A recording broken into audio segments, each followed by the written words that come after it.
dando continuidade às nossas aulas, né, a carga horária complementar, o nosso material, né, a nossa aulinha, ela é da semana 3, tá?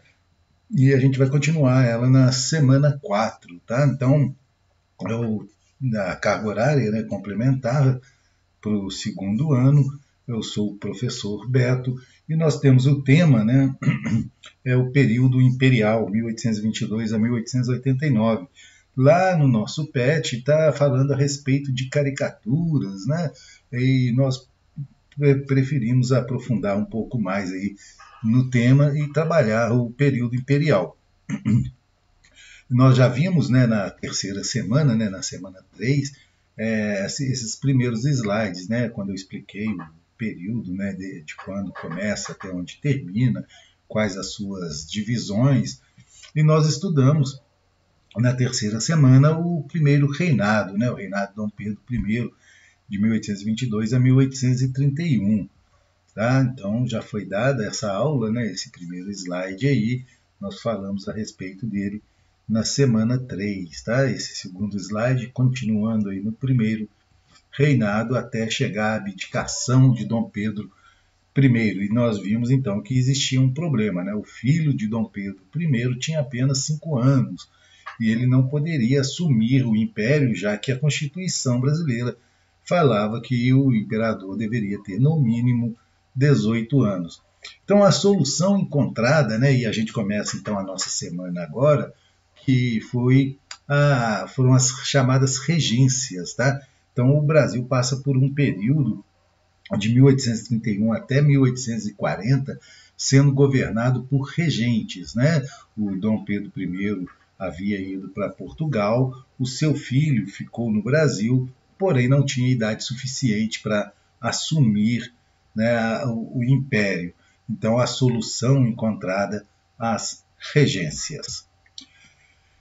Então, segundo a Constituição de 1824, a abdicação de Dom Pedro I levaria ao trono seu filho Dom Pedro II. Porém, ele tinha apenas 5 anos de idade naquela ocasião. Então, o parlamento, né, o Brasil, os deputados, né, buscou essa alternativa. Né? Essa alternativa a gente chama de regência. O Brasil passa a ser governado nesse período por algumas pessoas, né? A princípio, a chamada regência trina, né? Depois regência una, depois volta a regência trina.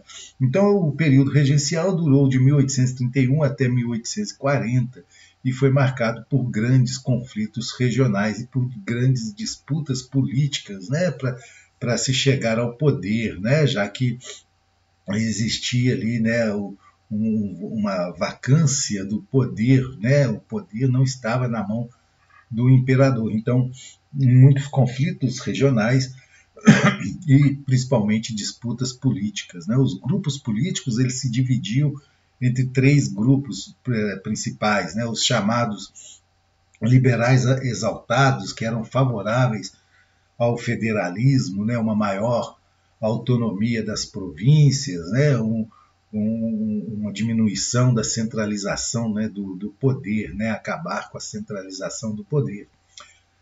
Do outro lado existia os chamados liberais moderados, né, que exigiam poderes para a monarquia, né, porém, né, mantivesse ali a monarquia, mas porém que os poderes do monarca, do imperador, fossem restritos. Tá? Então existia disputa entre exaltados, né, os liberais exaltados e os liberais moderados. Os exaltados já queriam uma proclamação da República, né, um federalismo. E um terceiro grupo que estava nessa briga também eram chamados os restauradores. Tá? Esse grupo político dos restauradores defendiam o retorno de Dom Pedro I para o Brasil, tá? E somente depois se coroasse o Dom Pedro II. Então, os restauradores queriam a volta de Dom Pedro I. Então, olha bem, exaltados queriam federalismo, né, a maior autonomia das províncias, e até mesmo se falava em uma proclamação da República. Os liberais moderados queriam a manutenção do imperador, né, a manutenção da monarquia, porém com restrições. E os restauradores queriam a volta de Dom Pedro I. Durante o período foram criados, né, durante esse período da regência, foram criadas algumas leis, né, e algumas instituições no Brasil.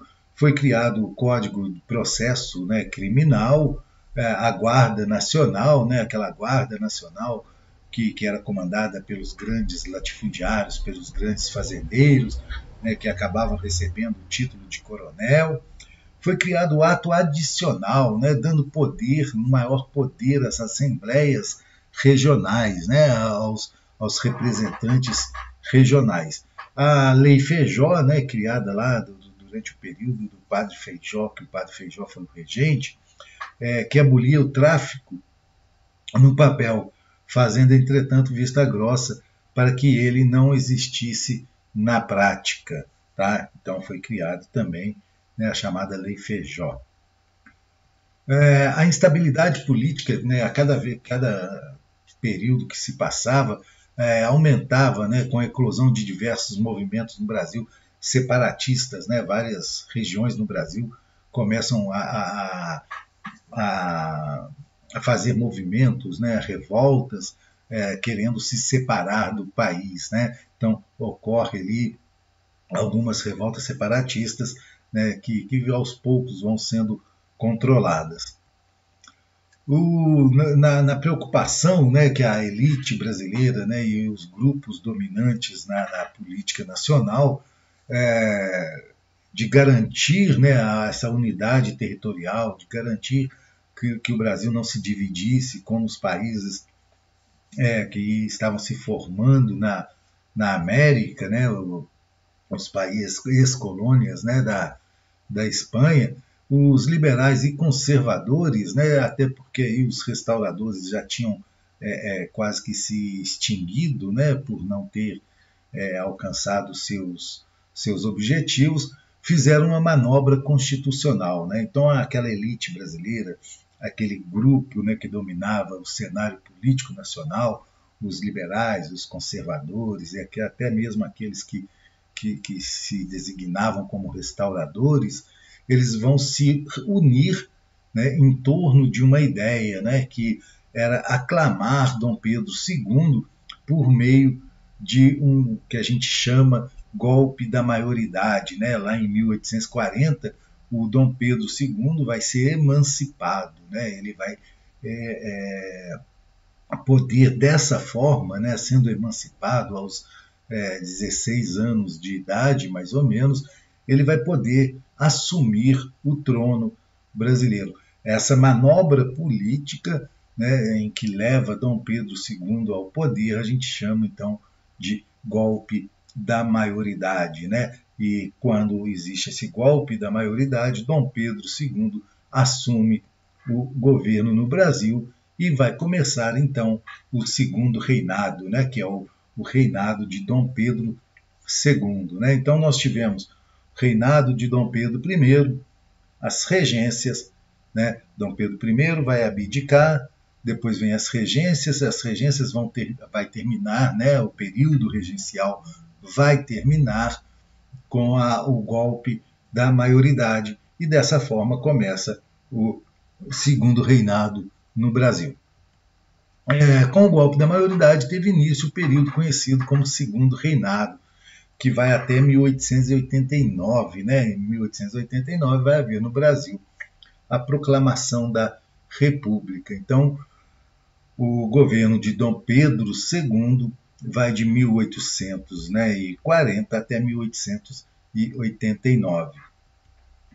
Por meio de uma manobra conhecida como parlamentarismo às avessas, Dom Pedro II exercia poder sobre a chefia de gabinete e sobre o parlamento. Né? O que é isso? Porque normalmente, né, o imperador, dentro de um sistema parlamentarista, né, como existia na Europa, quem governava, né, o país era o primeiro-ministro, né, era aqui no Brasil, então, o chefe de gabinete, né, que se chamava, seria ele que deveria governar o Brasil. Só que aqui acontecia o contrário, né, por isso é chamado de parlamentarismo às avessas.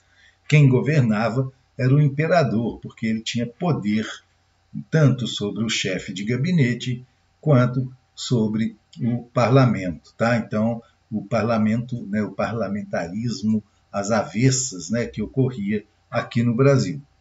O legislativo era dividido entre partido conservador, né, os chamados saquaremas, e o partido liberal, chamado Luzias, tá? Lembra que a gente falou, né, anterior, durante o período regencial, que existia lá o partido exaltado, o partido restaurador, o partido moderado, né? Então, durante o segundo reinado, esse partido restaurador ele vai desaparecer, né? Porque já não existia mais aquela necessidade que eles viam na volta de Dom Pedro I, já que o Brasil estava sendo governado por um imperador. Então vai se formar esses dois grupos políticos aí, o chamado Partido Conservador, né, que era aquele partido que queria conservar, né, a política nacional do jeito que ela estava, né, com o imperador, com os políticos, os latifundiários, aquela elite que controlava toda a política nacional. E o Partido Liberal já lutava contra, né, esse conservadorismo, mas com uma diferença, né? Ambos acabavam tendo as mesmas ideias, né, a respeito do Brasil, tanto que se dizia que nada como um conservador, né, um liberal estar no poder, e o inverso também. Então, quando os liberais, né, e eles esses dois grupos, eles se alternavam aí no poder. Ora eram os liberais que estavam mais influentes no governo, ora eram os conservadores, mas a política deles eram parecidas, né? Era conservar os privilégios que a elite possuía. Então, as posições eram semelhantes, né? Como, por exemplo, a manutenção da escravidão e a centralização do poder nas mãos do imperador. Então, os dois partidos, né, se assemelhavam, né? Eles não tinham muitas diferenças entre eles. O Império começou a sofrer com legislações, né, ou com a legislação internacional inglesa para a proibição do tráfico, o que levou a aprovar duas medidas, né? Então, a Inglaterra, durante esse período aí, a partir de 1845, 1850, a Inglaterra vai começar a pressionar aqueles países que ainda possuíam a escravidão, né, como base do trabalho, a libertar, né, a acabar com essa escravidão. E pressionava, então, o Brasil, né, para que o Brasil libertasse, né, os escravos. A Inglaterra tinha ambições comerciais, né, necessitava de mercado consumidor, de matéria-prima, de mão de obra, né, e isso a África, né, e a América poderia fornecer para a Inglaterra, né, que havia feito revolução industrial, né, se desenvolvia, produzia objetos e tinha necessidade de vender essa produção. Então, se criou no Brasil primeiro a chamada Lei Eusébio de Queiroz, né, que foi aquela lei que extinguia o tráfico, né, de escravos feito pelo Atlântico, né, e isso vai causar, né, uma certa preocupação da elite nacional, porque o preço do escravo começou a aumentar, né, a falta da mão de obra escrava no Brasil vai começar a aumentar mesmo, continuando tendo ali um fluxo de escravos, né, vindos do Nordeste para trabalhar aqui na região Sudeste. Então, uma das medidas, né, para agradar os ingleses, foi a criação da Lei Eusébio de Queiroz. Uma outra medida chamada Lei de Terras, né, que proibia aí, a posse da terra pela ocupação, né? A terra só poderia, a partir daquele momento, ser adquirida através da compra. Isso porque, né, a elite nacional já começava a imaginar uma possível libertação dos escravos, né? E então, para evitar que os escravos pudessem ocupar terras, né, e possuir terras, o governo, né, criou aí a chamada Lei de Terras, né, colocando que a terra só poderia ser adquirida por meio de compra, excluindo futuros escravizados e libertos. O sucesso, né, do ciclo do café 1830-1950 foi possível pelo fortalecimento da Inglaterra e dos Estados Unidos como mercados consumidores, além de algumas condições internas, né? Então, o Brasil, a partir de 1850, né, 1830,